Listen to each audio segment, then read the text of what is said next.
Bonjour et bienvenue à Encyclique, un podcast où nous donnons notre vérité sur tout ce qui touche de près ou de très loin au vélo. Je suis Jonathan Berroy. Et moi, Benoît Simard. Et Benoît, en avril, ne te découvre pas d'un fil. Oui. En mai, Tu peux bien essayer. oui, mais aussi, fais ce qu'il te plaît. J'ai jamais compris ça dans les pages roses. C'est ce que étaient les pages roses du dictionnaire Larousse. Proverbes et ça ne rime pas maximes. du tout. Ouais. D'un côté, il y avait les proverbes. De l'autre côté, il y avait les citations. Les citations. Les citations célèbres. Une lecture que j'ai beaucoup aimée comme enfant, ado. Et J'avais la même curiosité, pareil. et je trouve que c'est un manque aujourd'hui parce que j'ai l'impression que les jeunes ne lisent pas les pages roses parce qu'il n'y a plus de dictionnaire. Tu peux voir le monde du web, la grande toile. Ouais, De quelle couleur est la toile? Multicolore. Il faut pas juste le dark web qu'il faut éviter. mais trouves-tu que c'est plate qu'on ait plus accès à ça ou il y a juste moi qui pense à ça? Je pense qu'on y a accès d'une façon différente. Là. Oui, mais effectivement, nous autres, on n'avait pas le choix d'aller dans les pages roses. Hey, quand tu es rendu que tu lis le dictionnaire et les pages roses. Oui, mais c'est intéressant. Oui, je le sais, je l'ai fait. J'ai cette maladie aussi. Mais je sais pas, moi, mais encore là, aujourd'hui, il y en a qui sont sur Reddit. Ouais. Donc, les pages roses, Reddit, c'est comme juste une couleur de différence. Écoute, je trouve. Mais tout ça pour dire que le proverbe en question que j'ai découvert là avec plusieurs autres, en avril, ne te découvre pas d'un fil, parce qu'on peut encore avoir des tempêtes de neige en avril, mais en mai, ça ne rime pas, mais fais ce qu'il te plaît.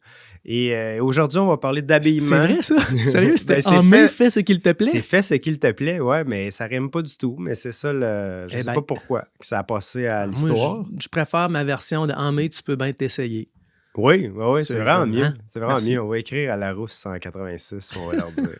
Larousse. Donc, l'habillement, aujourd'hui, on va parler d'habillement de printemps et aussi peut-être de quand on est en voyage de vélo puis qu'il fait un peu plus froid dans certaines régions, peut-être le temps de l'année ou en haut des montagnes ou quand il pleut. Surtout comme tu parles du mois d'avril, mais c'est le mois où est-ce qu'il peut y avoir 4 saisons dans la même sortie. Oui, t'as raison. Ça, c'est encore plus complexe. Là. Avec mon idée, c'était de partir des extrémités, de parler de nos équipements préférés et de remonter jusqu'au plexus. J'aime tes plans, je prends ta roue et je te suis. Fait que pars-moi donc sur les orteils. Es-tu un gars qui a froid aux pieds souvent, toi? Je pense que j'en suis arrivé à pas avoir froid aux pieds parce que je suis bien équipé maintenant. Mais par rapport aux pieds, il y a plusieurs choses qui se proposent. Là, des couvre-chaussures, il y a des couvre-orteils, il y a des chaussures isolées. Les couvre-orteils, parlons-en d'entrée de jeu. As-tu déjà essayé ça? Oui. C'est comme pour les souliers de route, mais qui ne couvrent pas l'entièreté de la chaussure. Hein? C'est juste comme une espèce de néoprène que tu mets au bout de la chaussure de vélo, c'est ça? Oui, c'est une petite enveloppe, un coupe-vent, dans le fond. Qui achète ça? Ça sert à quoi? Les roadies. Bonjour les roadies. Non, mais ça va servir à certaines températures. Tu sais, si on était pour donner une jauge de température de quand ça prend un couvre-chaussure épais versus un couvre-chaussure mince, versus même, à un moment donné, on mettait des bas par-dessus nos souliers. Tu sais, juste pour ajouter de l'isolant, là. Ouais. En tout cas, mais le couvre-orteil, c'est probablement pour les journées que tu pars, il fait 5 degrés, ça peut être un peu frais. Tu te gèles les orteils, mais à 10h30, il va faire 15 degrés, puis plus chaud. Puis là, tu veux pas avoir un couvre-chaussure au complet enlevé ou de quoi. J'avoue que c'est peut-être moins pratique. Puis réellement, dans ces journées-là, moi, j'ai des chaussures doublées. Je préfère ça. Complètement une autre paire de chaussures? Ouais. Comme quoi? Comme la Ragnarok de 45 North. Est-ce qu'il y en a d'autres? J'ai acheté ça l'année passée, fin de saison. Je ne pensais pas m'en servir autant. Et je suis agréablement surpris. Moi, j'ai froid souvent aux pieds.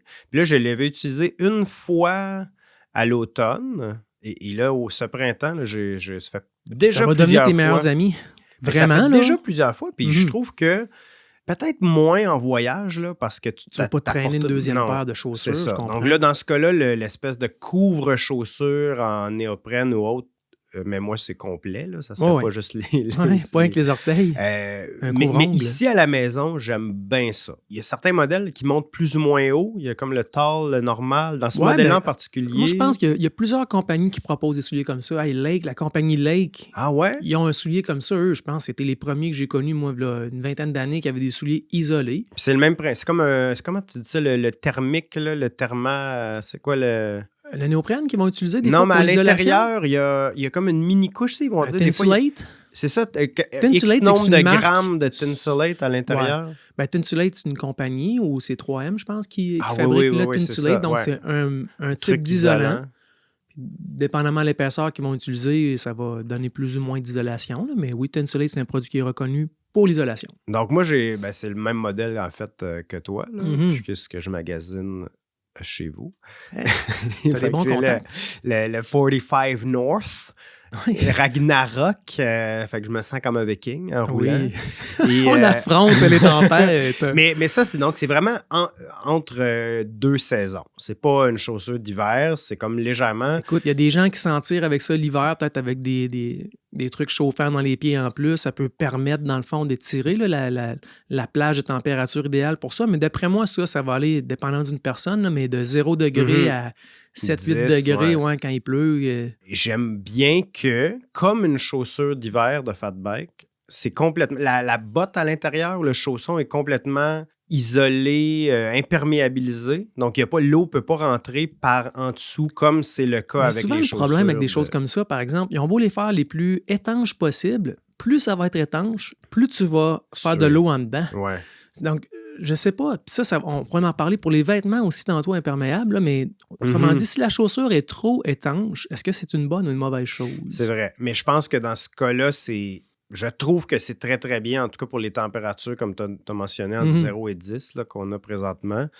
J'ai pas chaud, puis j'ai pas froid, et ne pas avoir froid, pour moi, c'est très, très rare. Et l'eau ne rentre pas par en dessous. C'est le malheur de mettre le pied dans une flaque ou dans un ruisseau ou quelque chose. Mais juste en vélo, on parlait des garde-boue plus tard, mais l'eau qui revole de par en dessous, c'est quelque chose qui est très, très distinctif au vélo aussi. Surtout quand la neige est encore en train de fondre ou je sais pas, l'asphalte est encore humide. Ou que le ruisseau est pas mal plus haut que d'habitude. Oui. Ouais, même en fait, c'est vrai, vélo de montagne aussi. Ah ouais, moi, même en route, ça m'arrive. C'est ça.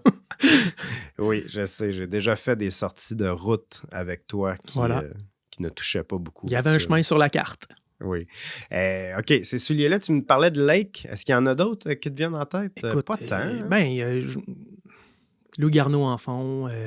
Il y a plusieurs compagnies qui en font. Je pense que même chaque marque de chaussures ont des modèles qui sont plus ou moins isolés. Puis, nous autres, c'est sûr qu'au Québec, on n'a pas le même froid qu'ailleurs, je pense. On a du froid. Oui, parce qu'en Europe, ils vont rouler à l'année longue avec ça. À l'année longue. Oui, puis peut-être que pour eux, c'est une chaussure d'hiver parce qu'il fait 0, justement. Là, puis, mais ici, ça serait peut-être pas suffisant. Mais ça, c'est vraiment plus pour pallier peut-être à un gros couvre-chaussure, dans le fond. Oui, parce que c'est quand même assez niche là, d'avoir. Et pourtant, c'est que si tu as ça, t'en fais plus. T'en fais plus, t'en profites beaucoup. Moi, en tout cas, c'est vraiment un essentiel pour moi qui va durer longtemps parce que tu t'en sers pendant quelques semaines au printemps puis quelques semaines à l'automne. Ça use pas. Tu sais, quand tu compares ça, puis on va en parler, les couvre-chaussures. Oui, j'allais mentionner. Je sais pas si tu as regardé le prix des couvre-chaussures récemment. Non, quand tu regardes un bon couvre-chaussure, ça peut se vendre. Puis là, je parle d'un genre de soft shell qui va aller sur le soulier. Ça se vend entre 100 et 150 $. C'est vrai? Oui. Je pensais que c'était comme moi 60. Qui en achète, je fais le saut aussi. Là. C'est des produits de qualité, mais c'est quand même presque 150 $. Mais voyons. Pour un produit que tu vas mettre par-dessus ta chaussure. Ouais. Tandis qu'une chaussure isolée, dont celle qu'on parle, ça va être 350 $. Mais tu vas la garder pendant 7-8 ans si tu t'en sers moindrement. Tandis que le couvre-chaussure qui coûte 100 ou 150 $, je te garantis qu'après 3 sorties, il est déchiré à quelque part. Il est déchiré si tu marches dessus. Moi, c'est vraiment... Ça, c'est peut-être l'autre chose que moi, je vais souvent prendre des marches avec mon vélo. Fait que j'aurais tendance à toutes les briser de toute façon. Si tu fais que de la route, c'est une chose, mais dès que tu mets le pied au sol, c'est pas fait pour ça. Oui, exact. Je pensais que tu me blaguais parce que t'es pas supposé marcher en vélo, mais Moi, je pensais que c'était essentiel, personnellement. Là. Mais, ouais, OK, parce que toi, tu veux dire vélo d'aventure, mais même, je veux dire, moi, j'avais en tête ceux que j'avais, c'est vraiment néoprène, mais c'est les coutures en dessous. C'est ouvert en dessous pour avoir ta Ben, la clip. cale qui va passer, ouais. Exactement. Mais là, aussitôt que tu marches là-dessus, la partie qui est cousue, le fil, c'est vraiment Ben, il y en la a partie qui sont bien plus... faites, qui vont du semelle caoutchouté quasiment en dessous. Ça, j'en ai encore vu des récemment. OK. Il y en a encore des super ben, c'est bons. peut-être Là. pour ça que les tiens coûtent 150 puis que les miens étaient moins. Alors, mais... Mais dès que tu marches, je veux dire, mettons que tu as une chaussure de route avec la cale de plastique triangulaire, ben quand tu marches, je veux dire, l'orteil de la chaussure, il va toucher au sol, puis ça va Ouais. briser souvent là, au niveau des orteils, tu sais, sous la semelle, mais à l'avant du soulier. Je me souviens dans le temps, il y avait le couvre-chaussure de Louis Garneau. As-tu déjà eu celui-là? Ben, il y en a plusieurs. Des couvre-chaussures, il y en a que je trouve qui sont quasiment juste en papier puis qui servent absolument à rien. Là, moi, j'ai toujours... C'est des j'ai eu- coupe-vents, parce qu'il y a Oui. différents. Évidemment, c'est pour différentes températures aussi. Tu sais, tu pars une journée que c'est venteux, mais sec. Tu n'as pas besoin du même couvre-chaussure que s'il pleut puis il vente. Là, tu sais, il y a différentes épaisseurs là-dedans aussi, c'est normal, un Ouais. peu comme les vêtements. Tu sais, Moi, j'ai toujours eu juste des modèles en néoprène, vraiment quasiment wetsuit. Là. Les Et- anciens se souviendront OK. de Ah, celui, vraiment, là, c'était des claques, mon gars. Dans le temps, Louis Garneau, il avait fait ça, puis c'était extraordinaire. Et là, je te parle de là, 25-30 ans, OK? Pour vrai, puis Ouais. il a été actuel pendant très longtemps. Je ne sais pas s'il est encore fabriqué, là, mais c'était des claques comme pour les grands-parents, là, avec un zipper en arrière. OK. Puis tu découpais la semelle de plastique. Il y avait une semelle Ah ouais. assez épaisse de caoutchouc. Tu la découpais À l'endroit où il y avait la à l'endroit où est-ce que tu as ta cale, exactement Uh-huh. ça. Mais il était vraiment épais, le couvre-chaussure. Puis ça, c'était blindé. Genre ça de durait. caoutchouc? En fait, c'était une combinaison de néoprène pour le dessus Ah. et une semelle de caoutchouc pour en dessous. Ah Ça, c'était ouais. assez... Puis pourquoi ça a arrêté? Je faudrait demander à Louis. Non, je sais pas. Peut-être que ça existe encore. Mais c'était un souvenir qui m'a Puis marqué as-tu mon déjà enfance. utilisé ceux qui sont très, très, très minces? Oui, ouais. Mais il y en a même qui vont être utilisés pour des raisons aérodynamiques. Ah, ouais, OK. Puis, tu sais, encore Wow. là, tu parles des trucs à une centaine de dollars, puis ça a une utilisation spécifique. C'est sûrement un petit peu plus chaud, mais pas tant non plus. Tu sais, on a vu que c'est comme des casses de bain. Il y avait une compagnie, je me souviens pas c'est quoi la compagnie, mais que c'est vraiment en caoutchouc comme un OK. casse de bain que tu mets par-dessus ton soulier. Là, c'est étanche. Là, c'est vraiment... il y a plein de produits qui existent, anyway, ça Mais je dépend trouve qu'est-ce qu'on fait, que hein. ça déchire rapidement, comme je mentionnais. Puis quand tu les plies dans des bagages, le néoprène, il peut comme déchirer là, dans le côté. T'es à choisi cet peut-être endroit-là. vraiment mince, là. Non, c'est vraiment... l'exemple que j'ai, là, puis dans mon premier livre, on les voit beaucoup. T'as parce écrit un livre? J'ai écrit 2 livres, ouais. Tabarouette. Ouais. Histoire à dormir dehors, édition Vélo Québec, best-seller J'attends québécois. encore que tu autographies le mien. C'est pas vrai, je te l'ai autographié, je te l'ai dédicacé. OK. J'ai Peut-être. dit à ma connaissance, Benoît. Ah, t'es bien fin. M'a t'amené avec mon bicycle. Fait que je sais plus qu'est-ce qui est arrivé. Je pense qu'il avait déchiré ou... j'étais parti de l'Angleterre, en France, tout ça, puis rendu en Bosnie, ça faisait 1 mois qu'il arrêtait pas de pleuvoir, puis il faisait froid. Puis je te dis, là, je sais pas si tu es d'accord, mais le pire en vélo, pour moi, c'est pas quand il fait en bas de 0, avec un asphalte sec. C'est quand il fait entre 2 à 5 degrés et qu'il pleut. Ben oui, c'est là que c'est compliqué. Tu sais, quand c'est froid, sec, il n'y a pas de problème. Non, C'est facile de peux- s'habiller. Quand il tu peux fait chaud, te réchauffer. c'est facile. Mais Ouais. ouais. Bas, Très frais et degrés. mouillé, là, Ah, c'est ouais, ouais. complexe. Puis là, il n'y a rien. Là, l'eau finit toujours Mhm. par rentrer quelque part, du dessus, du côté, par en dessous. Puis il n'y a rien à faire pour se réchauffer. Fait que tu utilises quasiment la méthode wetsuit, que tu acceptes que tu vas être complètement mouillé. Mais c'est souvent comme ça que fonctionne l'isolation de ces souliers-là, d'ailleurs. Là. Qu'est-ce qu'on parlait tantôt? Ouais. C'est qu'il y a du inoprène à l'intérieur qui vont garder ton pied bien au chaud, même si tu deviens humide. Mais une situation comme tu me parles, serait pas mieux. Des fois, il y a des bas, je sais pas. Moi, j'ai jamais été un fan de ça, mais les bas, Ah ben, je t'en reparlerai après, mais je vais te OK. raconter ceux qu'à Raconte-moi. Sarajevo que j'ai trouvé. Donc, j'en voulais des nouveaux parce qu'il pleuvait constamment, il faisait froid. Puis là, j'en ai trouvé, c'est comme des... Donc, ceux que je disais qu'on peut voir dans le livre là, sont comme argent, blanc et argent. Et ça a l'air des bottes d'astronaute parce qu'en plus, c'est ultra gros. Je mettais ça par-dessus mes chaussures. des moon boots. Ah oui, c'est dégueulasse. C'est tellement... Est-ce que ça fonctionnait? Ouais, mais Bon. je les ai... Après ça, Encadré. vu que non, je les ai pas encadrés, ben, je les ai pris en photo souvent, mais c'était fou, là. En tout cas, ça renvoyait la lumière aussi, peut-être, là. C'était C'est bon ça. dans certains pays. Mais j'ai eu ça un bon Tu bout. sentais tes pieds comme des petites patates au four. Ah non, ça avait l'air de Neil Armstrong, ces couvre-chaussures-là. Acheté à Sarajevo.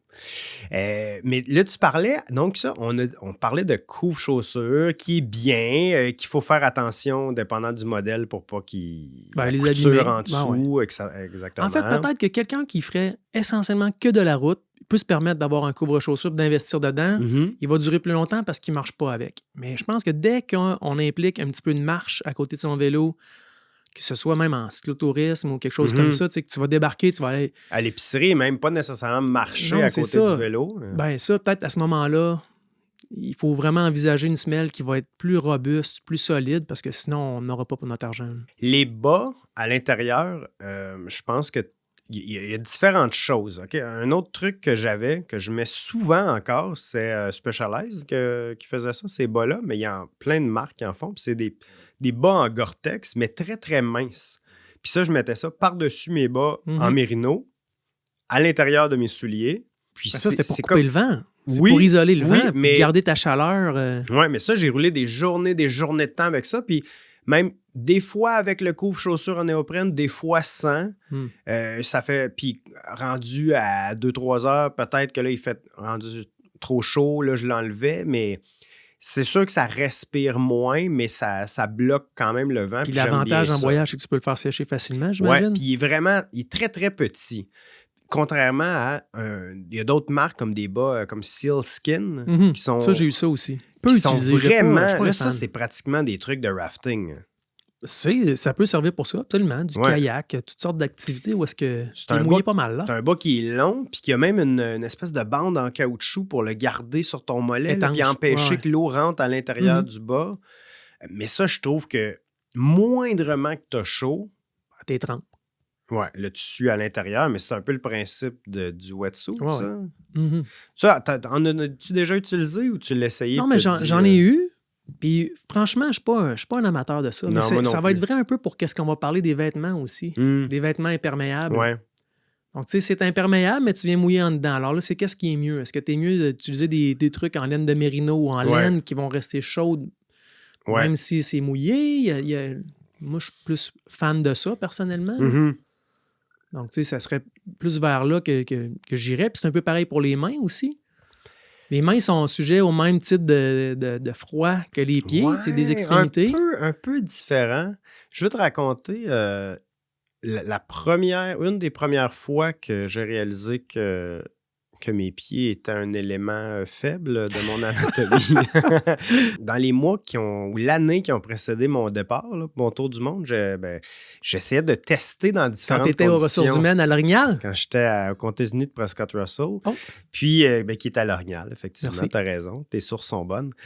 Je testais à l'automne, jusqu'en décembre, mon équipement pour savoir comment ça va aller dans le froid, parce que je savais que j'étais pour passer quelques mois plus tard les Alpes En hiver? au printemps, là, mars, où est-ce qu'il y a encore avril. en J'ai altitude eu où est-ce du qu'il fait 25 froid, là. cm de neige à ce moment-là. Mais même plus tard, à l'automne aussi, en Asie centrale, là, en septembre, octobre, il y avait déjà de la neige. En tout cas, le plus froid que j'ai eu, c'est moins 12. Puis moins de pluie à ce moment-là, mais quand même assez froid. Je pars de l'Orignal et je m'en viens justement à Saint-Sauveur, parce que ma grand-mère habitait ici. Et là, ça comme, en fait, essayer de me C'est quand trouver même des une endroits. pas pire sortie, ça. T'as fait ça à quelle date? Au mois de décembre? C'était en octobre. C'était pour ma OK. fête qui est en Ouais. octobre. Tu te gâtes? Et je pars et rendu à Grenville, à Hawkesbury, il y a un pont avec Grenville de l'autre côté. Déjà sur le pont, là, ça fait pas longtemps, là, ça fait une couple de kilomètres, je commence à sentir des petits pincements de froid.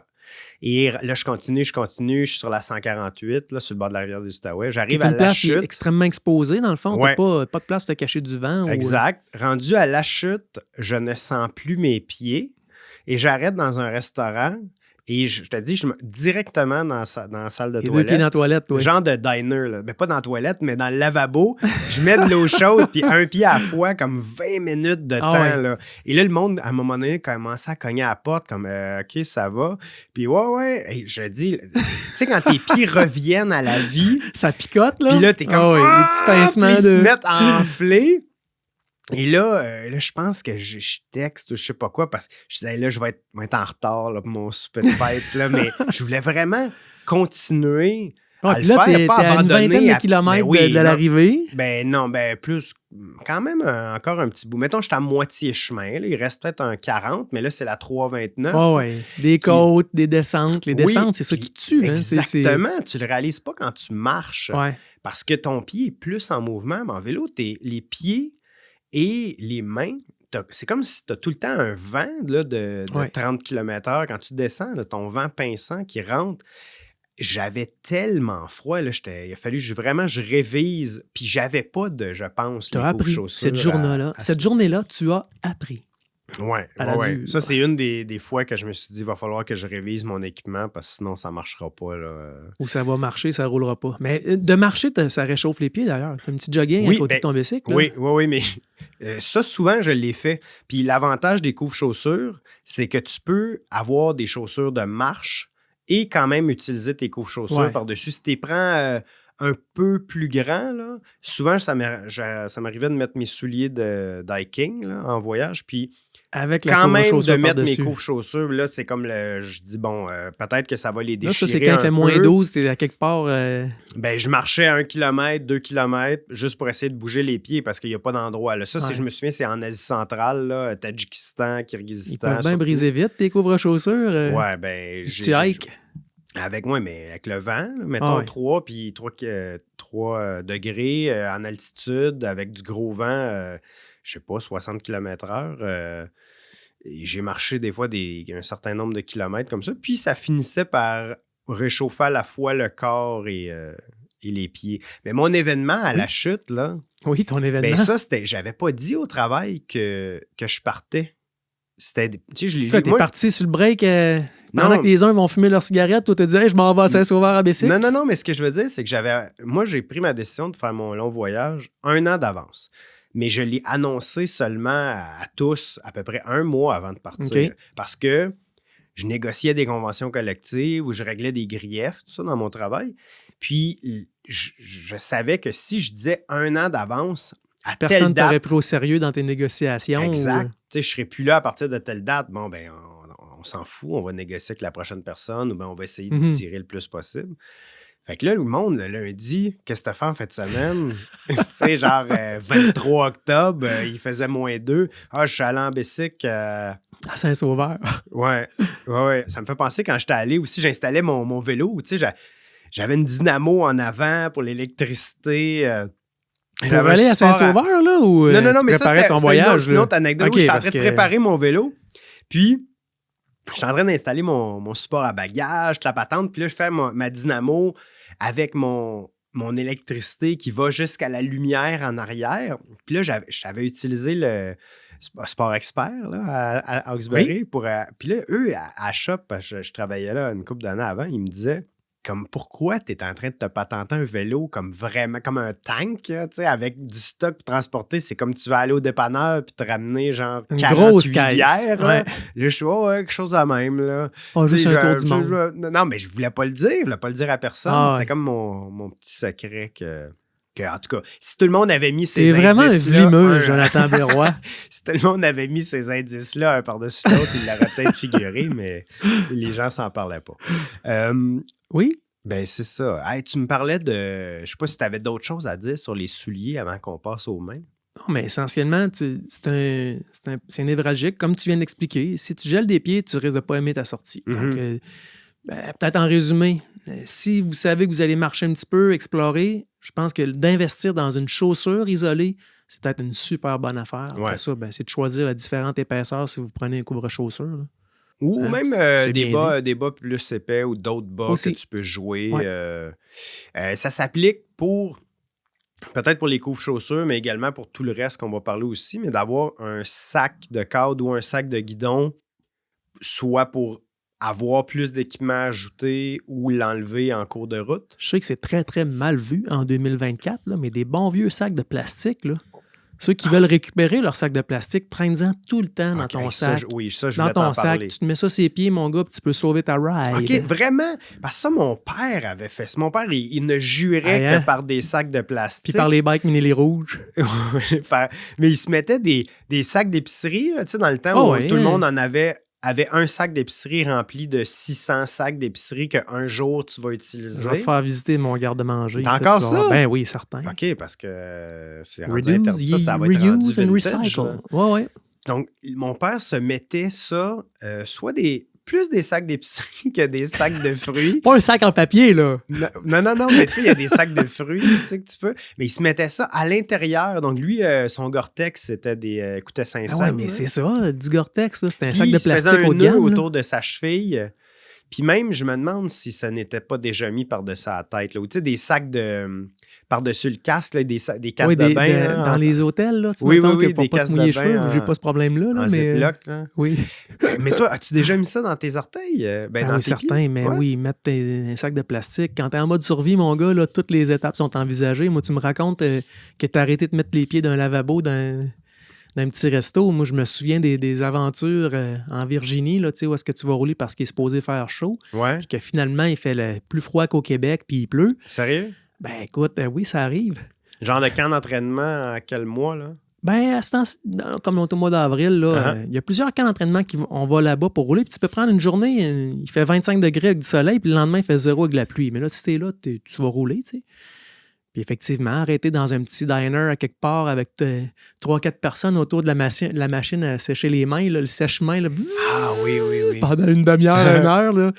Ça, c'est true fact. Fait que les sacs de plastique, mon gars, ça peut toujours être utile. Je te relance avec ta machine. Relance-moi. Ça, c'est très, très populaire à Vélo-Québec. Là, le grand Les tour. machines à Non, non, mais tu sais, le grand tour. air chaud. Le Grand Tour, j'en parle fréquemment. Là. C'est un événement auquel je participe Mhm. depuis plusieurs années. Entre 1000 à 2000 cyclistes à peu près au mois d'août. Puis ça change de région à chaque année. Et ils transportent ton stock, mais tu roules quand même à chaque jour. Et c'est sûr qu'il va pleuvoir à un moment donné. L'année passée ou 2 ans passés, il y a un gars qui m'a dit il pleuvait, puis lui, il était très, très positif. Puis il me dit mais on roule une semaine au Québec. C'est sûr qu'il y a une journée là-dedans qui va pleuvoir. Il ne faut pas que tu t'attendes qu'il y ait 7 jours, 25, surtout si Les t'es- statistiques sont nécessairement en sa faveur, effectivement. Et donc, quand tu arrêtes le midi, il y a un lunch, ou même le soir, souvent, ça va être dans des écoles ou des centres communautaires. Bon, ben là, tu vois le monde qui font la Je ligne. te vois venir, là. Si ont séché, puis là, ils apportent leur stock à l'intérieur. Tu rentres dans l'école, ça sent l'humidité comme ça n'a pas de sens, parce que là, tu as genre 800 cyclistes qui ont suspendu mouillé, leur ouais. truc, là, tu sais, leur kit au complet, voire même leur sac de couchage pour ceux qui avaient mal pacté leur sac Mhm. et qui avaient laissé ça. Et il y a... Ça doit faire peut-être... je pense que j'étais début vingtaine, je crois. Mon père, je roulais le Grand Tour avec lui et j'étais en avant sur lui parce que mon père, quand il fait froid, il perd. Ça marche pas, là, ça marche pas du tout, du tout, du tout. Là. Lui, il faudrait qu'il fasse 48 et plus, il serait bien. Mais s'il fait 20, il a l'impression d'être un pingouin. Et le midi, il arrête. Là, il y a le lunch. C'est dans une espèce de salle communautaire ou une mairie quelque part. Il est transi et il commence à explorer l'endroit. Il trouve la cuisine ou la salle... La salle pour les employés. Là, Ouais, exact. Il s'en va là. Il part le four. Et il enlève... un petit cuisseur à broil. Ben ouais. Comme il se déshabille quasiment au un steak complet. de chaussettes. Puis il s'assit à la table, mettons, des employés dans la cuisine. Puis le four, il le met au pas à bord. Un chaudron de caleçon. Au Ouais. minimum. Puis il commence à faire cuire son cuissard, puis son vêtement, puis son manteau. Et puis, tu sais, là, il est assis là, puis à un moment donné, son stock, là, ça, tu sais, la vapeur fume, puis tout ça. Puis là, à un moment donné, son stock est comme C'est semi-sec. cuit.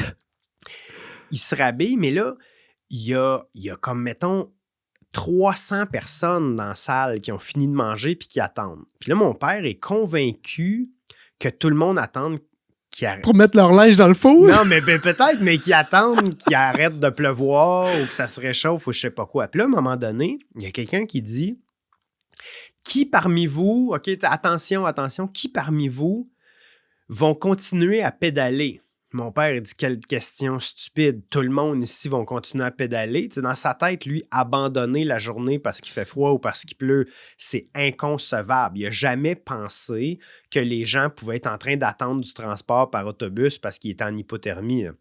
Fait que là, qui d'entre vous allait continuer? Il dit, il y a genre 5 personnes sur 300 qui ont levé la main. Puis là, mon père est en mode panique parce qu'il Il veut voulait les pas... convaincre? Non, parce qu'il veut pas finir la journée avec le balai.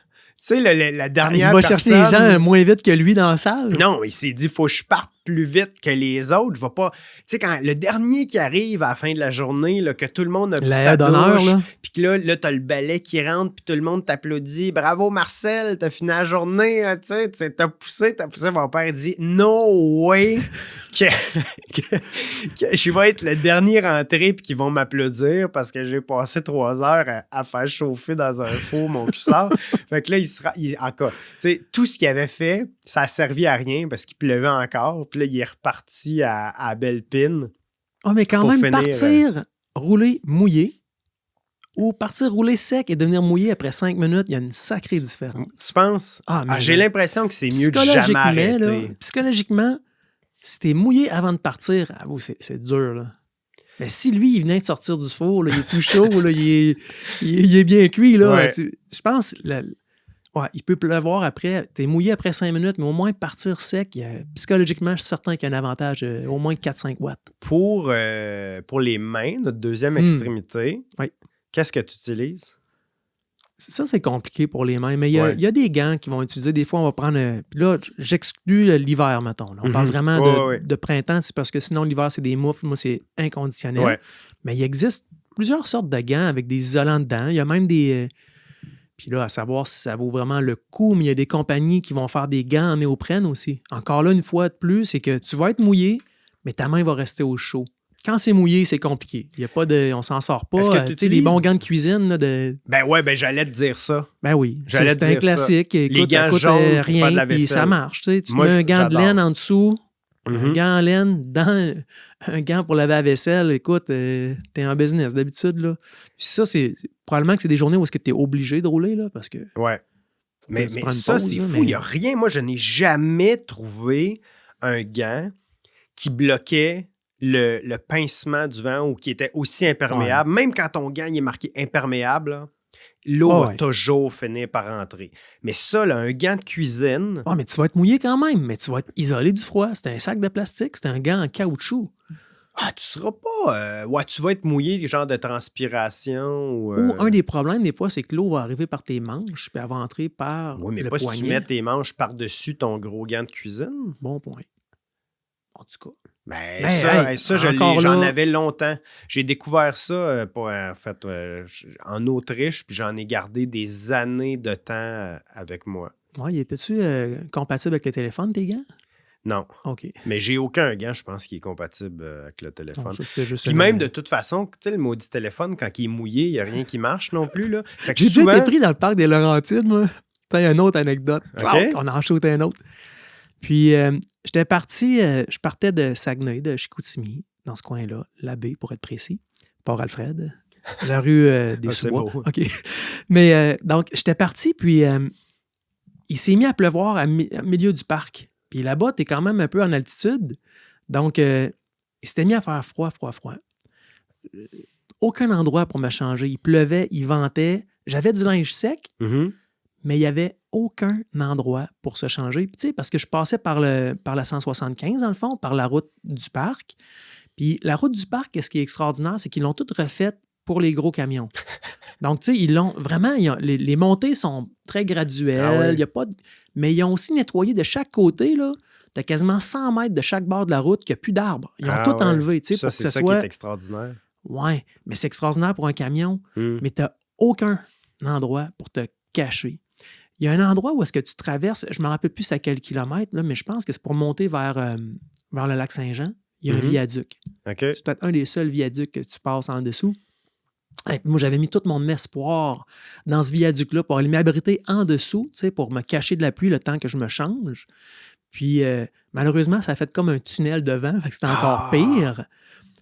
Tout ça pour en venir au téléphone. Ma solution, je voulais téléphoner à un de mes amis qui vient de me chercher à l'étape ou quelque chose comme ça n'avait plus de sens. Je n'étais même pas capable parce qu'il était trop mouillé, mon écran, impossible. Donc voilà. C'était juste pour compléter ton anecdote de téléphone mouillé. De le nettoyer sur ton corps, mais là, tes vêtements sont mouillés. Man, là, il faut comme j'ai que tu pensée lèves. que j'aurais dû faire. Quoi? J'aurais dû demander, dis Siri. Si bol. Ah, mais c'est assez... Un flash 4 ans après de même, là, ça fait mal, ça. Ouais. Ouais. Bon. Ouais.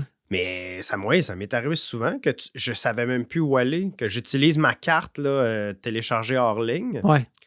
Et là, je suis pas capable d'ouvrir mon téléphone parce que ça reconnaît pas. Moi, c'était avec l'empreinte digitale. Ouais. Ça reconnaît pas. Tu essaies de rentrer ton code. Il y a comme 8 numéros qui se marquent d'un coup. Les problèmes de la vie moderne, en tout cas. Puis souvent, quand je voulais pas enlever mon gant à chaque fois, mettons, tu es dans une ville, puis qu'il pleut, puis qu'il faut que tu tournes à chaque 200 mètres, tu es tout le temps en train de regarder le téléphone. Ça nous amènera à un prochain épisode sur est-ce que je devrais utiliser mon téléphone ou un apparéil GPS pour me guider en ville. On en reparlera, mais avec le nez, ça marche quand même. Tu essaies de l'essuyer, puis là, je me cognais le téléphone d'en face pour faire mes numéros avec mon nez. Mais après, moindrement que tu as une goutte sur ton téléphone, ta carte ne fonctionne plus. Yes. Des bons gants de cuisine jaunes. Les gants jaunes. En plus, pour la visibilité des jours de pluie, extraordinaire. Et j'ai une photo que j'adore avec justement ces gants-là jaunes de cuisine. C'est le premier col dans les Andes. C'est le col Garibaldi dans le sud de l'Amérique du Sud. Puis il fait froid. Il y a beaucoup, beaucoup de vent. Puis je lance un salut, mais avec mes gants de cuisine. Je trouvais que c'était génial. Salut, t'es la cuisine! Ouais, OK, les gants. Des petits gants en mérino, qu'est-ce que t'en penses versus, est-ce que tu trouves que ça apporte une plus-value? Ben, encore une fois, si tu les mets sous quelque chose, je pense que oui. Après ça, c'est la durabilité des fois qui peut être un problème, là, je sais pas, mais... Oui, je trouve que ça déchire plus vite. Mais il y a des gants en Gore-Tex, puis tout. Je pense que là où est-ce que c'est vraiment compliqué, puis on s'en tirera probablement pas, c'est quand c'est mouillé. Mais sinon, quand c'est juste froid, venteux, il existe plein de produits avec du coupe-vent dessus, puis...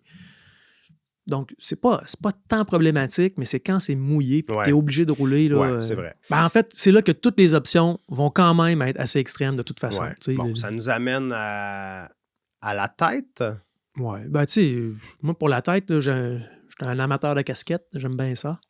Des petites casquettes là, avec des petites palettes, là, comme pour un vrai cycliste. Là, moi, j'ai pas ça. rétro, je trouve là. que je vois rien quand il y a une petite palette. Même pour le vélo de montagne, j'aime pas ça quand il y a une palette. Ah, mais là, tu peux la porter à la belge. Oui, mais ça donne quoi d'avoir une palette? C'est pour la monter au maximum. Non, mais j'en ai en mérino, pour vrai. Tu sais, il fait froid. Des trucs ou des casquettes? Des casquettes oui? Qui vont couvrir les oreilles.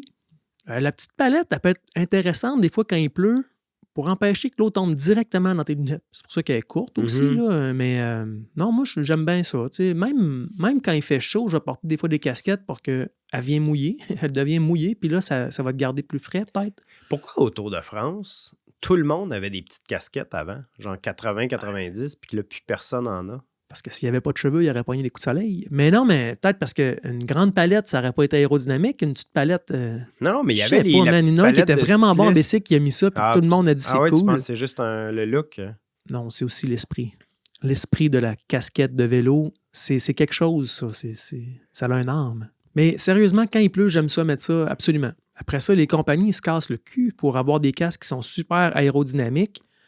Tu sais, peut-être que tu vas tout mêler la patente ou bien ventiler, ou si tu mets une casquette. En tout cas, tu sais, mais moi, j'aime bien ça. Des petites tuques minces ou des trucs comme ça. Mais j'ai une tuque en mérino que je trouve qui était relativement polyvalente parce que souvent, mettons, en voyage de vélo, je dormais avec aussi. Mais pour rouler, je trouve que le vent passe beaucoup au travers. Donc, si c'est juste pour rouler, j'utilise quelque chose qui est plus en polyester. Ben, moi, j'ai rarement eu frette à tête. Là. Mais c'est aux oreilles, je trouve, que quand... Ça, j'ai déjà utilisé des couvre-oreilles. Vraiment, il y en existait, je pense, une compagnie 180 degrés, là, de quoi de même, mais c'était vraiment petit, puis ça pouvait s'insérer en dessous des lanières du casque. Ah, Ça peut être pratique, mais encore une fois, la casquette avec un bandana ou un foulard, là, tu sais, ouais. les fameux buffs, là, tu peux faire tout avec ça. Les buffs, c'est vraiment bon Ça, quand c'est il un fait très chaud incontournable. aussi. Il y en a différentes épaisseurs, là. Mais encore là, en mérino, moi, je pense vraiment voyage, là, dans le Mhm. sens que tu n'as jamais besoin de le laver puis tu peux suer dedans. Ça, j'en ai porté souvent, juste comme bandeau Mhm. pour éviter de me suer dans les yeux. Non, mais ça, là, un foulard buff, là, qui était la marque originale, il y en Mhm. existe plein d'autres variantes, là, mais tu peux partir en voyage avec un ruban, du duct tape, des tie wraps, puis un buff. On fait le tour du monde avec ça. Puis un vélo. Ouais, idéalement, sinon, oui. Pas Forrest Gump qui veut, hein? Ouais. Ben, tu sais, toute la tête, c'est une chose. Ben, les vêtements pour le corps, tu sais, vraiment, encore là, on parle de sortie au printemps, tout ça. Moi, je pense que l'ennemi principal, c'est le vent, même plus que la pluie. Vraiment, je ne suis pas un amateur de vêtements trop imperméables. Ça dépend qu'est-ce qu'on fait, là, mais à moins d'être un commuter qui se promène avec une intensité quand même relativement faible, tu sais, tu vas pas trop vite, ça peut te permettre de ne pas transpirer trop. Parce que plus ton vêtement est imperméable, plus tu vas venir mouiller par en dedans. Moi, j'ai jamais. Puis je pense que c'est un truc que j'ai. Bon, c'est pas parce que. Moi aussi, je suis capable de plugger des voyages. Alors que je participais à des compétitions des cyclocross en Belgique. Ah, je pensais que t'étais pour dire j'étais à Drummondville. Sais-tu quoi? Je suis pas allé là souvent. Non? Victo, par exemple, c'est pas trop loin. Victoriaville, ça, je suis déjà allé. Super beau. Salut Didier. T'es en Belgique. Mais vraiment, là-bas, tu sais, les courses de cyclocross l'hiver, je pense que c'était du machisme au début, là, mais tu sais, il n'y a personne qui portait des leg warmers, des arm warmers ou de quoi. Il fait 5 degrés, il mouille, t'es dans la pluie, limite neige. Tout le monde était les jambes nues, mais avec de l'huile dessus. Hein? Oui. L'huile chauffante, toutes sortes de produits. L'huile chauffante. Oui, absolument. Même la lotion solaire, mon gars. Hein? Oh, mais oui, ça, c'est comme de. C'est un ensemble de choses. Ça ressemble plus à de l'huile d'olive ou à de l'huile que tu mets sur ta chaîne? En fait, intéressant quand même, mais de l'huile, juste pour repousser l'eau. Ah, ouais. Tu sais, puis d'avoir quelque chose. Parce que, encore là, si tu mets un vêtement isolant ou quelque chose qui vient mouiller, des fois, tu vas avoir encore plus froid. Ouais. Tu sais, je pense que ça dépend beaucoup de la température. On est tous d'accord là-dessus, là, mais tu sais, proche de zéro ou bien 10 degrés mouillé, c'est pas pareil. L'huile? Mais hein, oui. Là-bas, c'était hors de question. Si tu mettais des leg warmers, c'était comme, ben, ils vont se ramasser plein de boue, ils vont peser 8 livres et demi dans chaque jambe, ça sera pas mieux.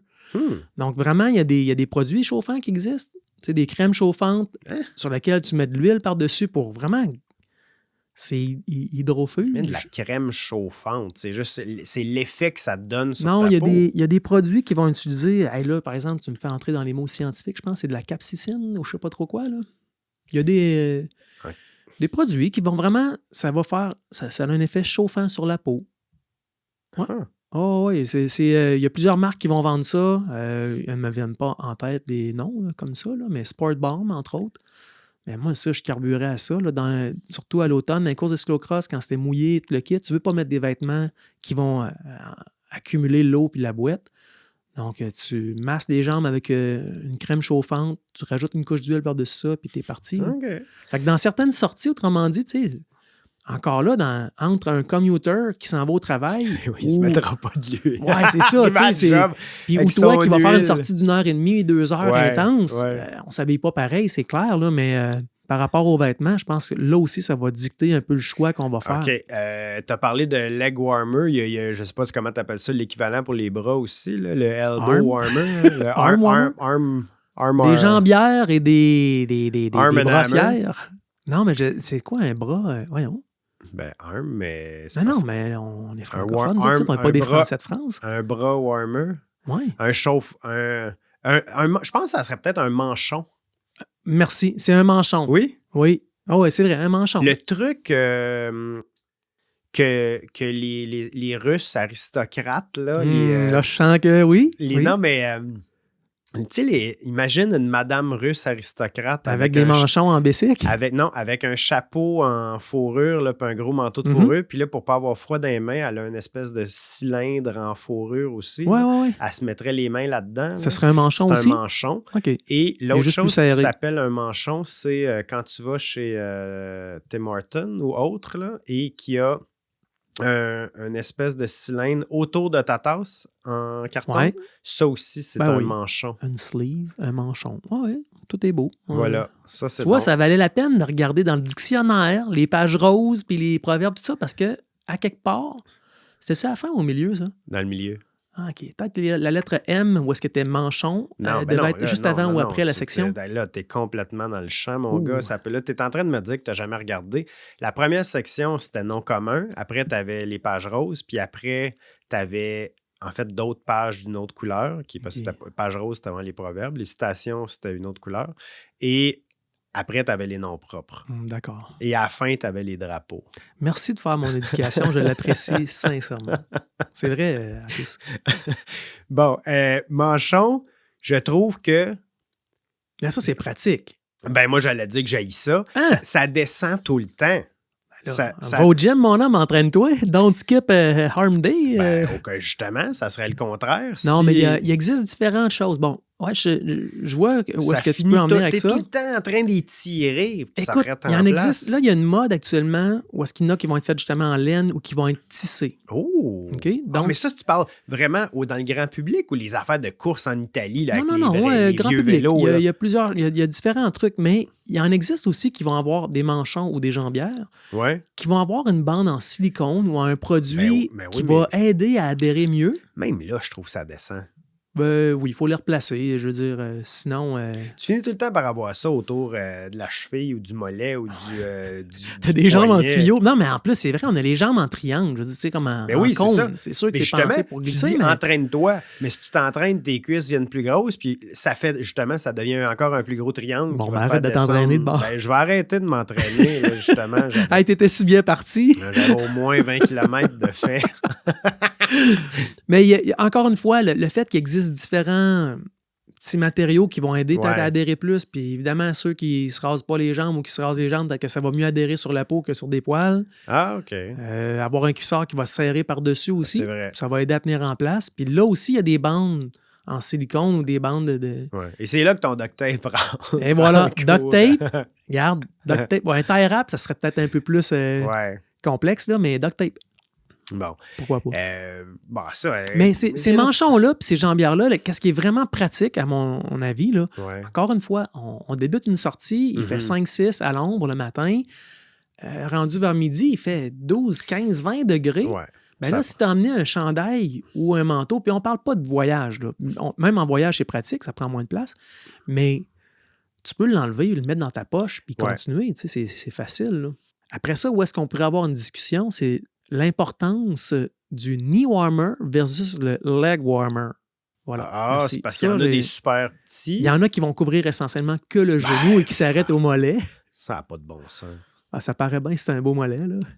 Ben non, mais là, couvrir ton corsaire. Genou. Ça fait comme un corsaire. Qui dit que j'ai eu froid aux genoux aujourd'hui? Mais ça, Joe, je remettrais en question qu'est-ce que tu viens de dire là, à savoir qui affirme avoir eu froid aux genoux aujourd'hui. J'aimerais qu'on puisse parler avec des spécialistes. Écoute, en bas de 15 degrés, 10-15 degrés, là, tu peux...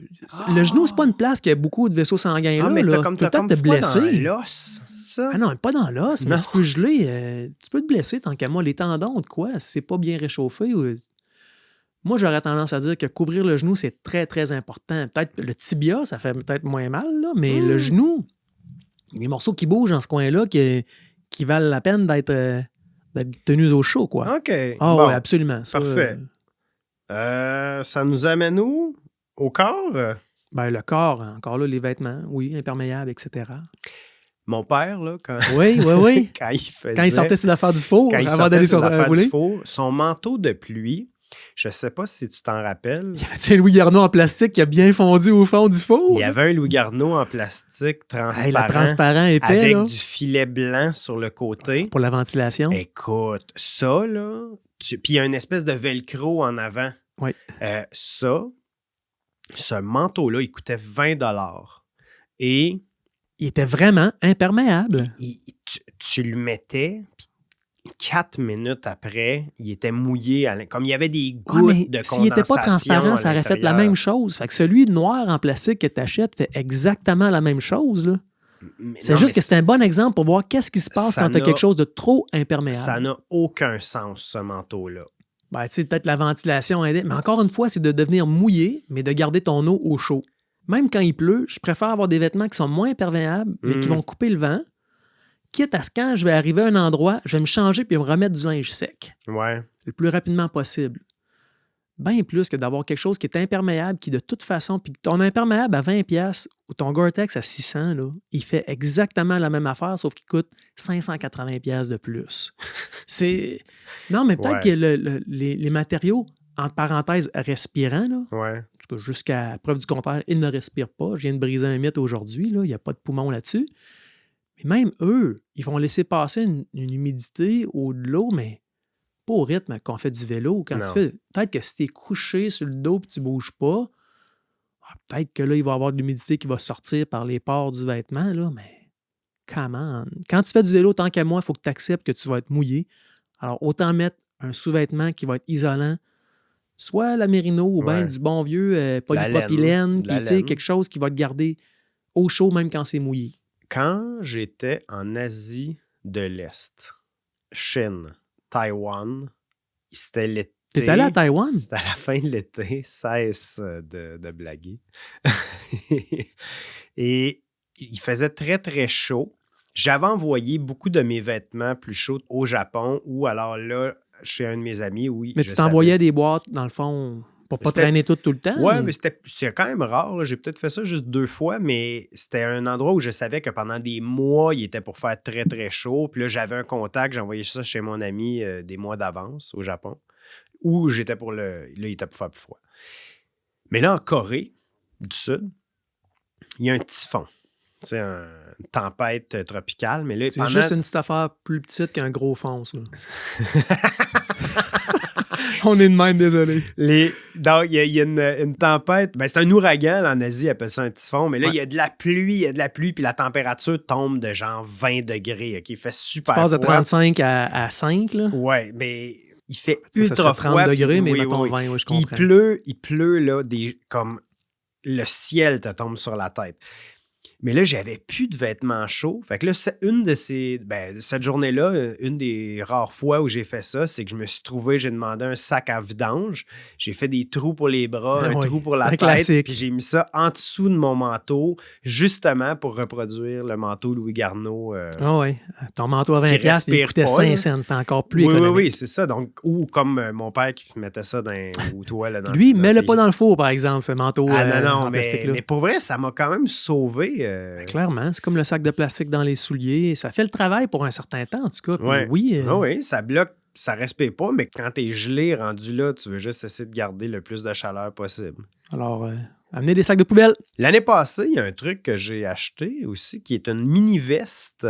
Première fois, j'avais ça. Pas de manche, pas ouvert, là, mais plus dans respirant en arrière. Puis en avant, c'était en l'occurrence, c'était une 7 Mesh, mais j'imagine qu'il y en a plein de marques qui font ça. Puis je l'utilise plus que je pensais aussi. Moi, je suis un fan de ce type de produit-là. Encore là, c'est que tu veux garder ta poitrine, je pense, isolée du vent. Mm-hmm. C'est rare que tu gèles des coudes. C'est comme, oh mon Dieu, j'ai le coude gelé. Ouais, ben je sais pas, j'ai dit la même chose pour les genoux plus tôt, puis tu semblais... Non, mais en vélo, le genou est vraiment en mouvement, il bouge. Pour moi, lui, ça peut coincer s'il est gelé, là, mais le coude... mais oui, la veste sans manche, moi, ça, c'est un incontournable pour moi. Je comprends pas on n'en vende pas plus que ça. Uh-huh. Parce que, comme tu dis, ça prend peu d'espace. Il y en a qui vont couvrir légèrement plus l'épaule, dans le fond, même, là, que c'est peut-être un plus dans certains cas. Oui, tu peux l'ouvrir, tu peux l'attacher très haut, tu peux l'ouvrir un peu, puis moduler ça, l'enlever même en roulant. Puis ça a un beau look. Tu vois, moi, ça, une veste sans manche, des manchons pour les bras, puis des leg warmers, je pense pour moi, c'est des essentiels. Ouais. Les journées quand je ne sais pas qu'est-ce qui va se passer et peut-être un imperméable accessoirement quand je vais arrêter à quelque part. Mais pour rouler, leg warmer, arm warmers, puis veste sans manche avec dos ventilé, c'est 100%. Ta tête, es-tu plus du genre à vouloir mettre ton capuchon par-dessus ton casque ou en dessous de ton casque? Alors, pourquoi je mettrais un capuchon puisque je porte une casquette? Parce que l'eau peut rentrer dans ton cou, Dans le et cou, hein? descendre dans ton dos. Bon point. Ouais, mais moi, je vais tellement vite. Ouais, que l'eau... L'eau, elle veut rien s'évapore. savoir. Oui, c'est ça. La friction, elle s'évapore. Mais bon moi, point, mais j'ai rarement... j'ai peu porté de capuchon en vélo. je sais que moi, je trouve que c'est trop gros par-dessus le casque, là, style un peu manteau de ski. Là. J'aime Puis mieux en encore une dessous. fois, Joe, ça dépend. Ça dépend, hein, la fameuse réponse, ça dépend, mais ça dépend de ta pratique. Si tu es parti pour toute la journée à un rythme de cyclotourisme, c'est pas la même chose que si, quand tu commences à avoir frais, tu serres les dents, tu mets une gear de plus, puis tu essaies de te rendre dans l'heure qui arrive. Là, ça peut être... Donc, je ne m'habillerais pas de la même façon. Je ne mettrais pas un capuchon si je roule à 35 km/h pour me rendre le plus vite possible à ma maison puis sauter dans la douche. On a fait pas mal le tour de l'équipement. Il y a peut-être une chose qu'on pourrait parler sur le vélo directement. Les garde-boue. Les garde-boue ou... Ça, c'est un sujet, moi, que j'adore. Quasiment autant que les pneus. Bon, un petit peu moins quand même, là, mais non, sérieusement, moi, c'est une chose qui me mystifie. Depuis le temps que je travaille dans l'industrie de la bicyclette, là, puis surtout au Québec, il n'y a personne qui en met sur son bicycle. Pourquoi c'est très rare. C'est une minorité qui comprend que c'est la plus belle chose qui existe sur la Terre. Pourquoi les gens pensent que c'est ringard? Je le sais pas. Parce que c'est pas si le fun que ça, se faire shooter de l'eau dans le derrière. Moi, là, tu peux me... Non, OK. Attention, sauf si c'est un bidet, mais là, tu peux pas là-dessus. m'arroser la face avec un arrosoir pour faire du bicycle, ça me dérange pas du tout. Mais avoir de l'eau dans le crack? De l'eau dans le crack avec la boîte, là, vrai, c'est non merci. gossant. Non merci. Je peux pas. Puis la petite boue, là, ou l'huile qu'il y a sur l'asphalte, ou bien les chemins de gravel, que ça te chauffe. Ton manteau que tu as payé, tu as dit 600$. Il vient tout sale. Puis ça se lave pas bien. Absolument. Ça, je comprends pas pourquoi les gens après. n'utilisent pas plus de garde-boue parce que c'est vraiment extraordinaire. Ça peut faire une ride, une sortie de vélo qui serait misérable. Ben, grâce à un garde-boue, là, ça peut la rendre fantastique. Puis, en anglais, j'ai un ami qui appelle ça des Friendster. Des Friendster? Ouais, à la place des Fenders. Ah, OK. Il appelle ça des Friendsters parce qu'en plus, par respect pour les amis qui roulent derrière toi, si tu utilises un garde-boue complet, puis parlez-moi pas d'un garde à crack là, que tu glisses dans... Les Ass Savers? Les Ass Savers, ça ne sert pas à grand-chose, mais quelqu'un qui a un garde-boue complet, en plus, tes amis vont t'apprécier plus. C'est vrai. Donc, d'où le nom Friendster. Ah ouais. Salutations à mon ami Rod. On en parlera plus en détail des garde-boue. Je pense que c'est un grand sujet. Mais tu sais, pour les vêtements, c'est ça. Je pense couper le vent. En vélo, couper le vent. Je pense qu'au-delà d'essayer d'être sec, c'est d'accepter d'être mouillé des fois, mais d'utiliser des vêtements que, même mouillés, vont te garder au chaud si tu arrives à couper le vent. Un autre truc, moi, que j'ai pour couper le vent, je roule en arrière de toi. Et voilà! Parce que j'ai des garde-boue complets et que tu as le visage bien au sec. OK. On va clore ici ce chapitre, mais nous prenons vos commentaires et vos questions. Ben, comment te joindre? Au @Espresso Sport. Et je suis disponible partout, Jonathan Bérois. Merci pour votre écoute et à bientôt. D'autres encycliques.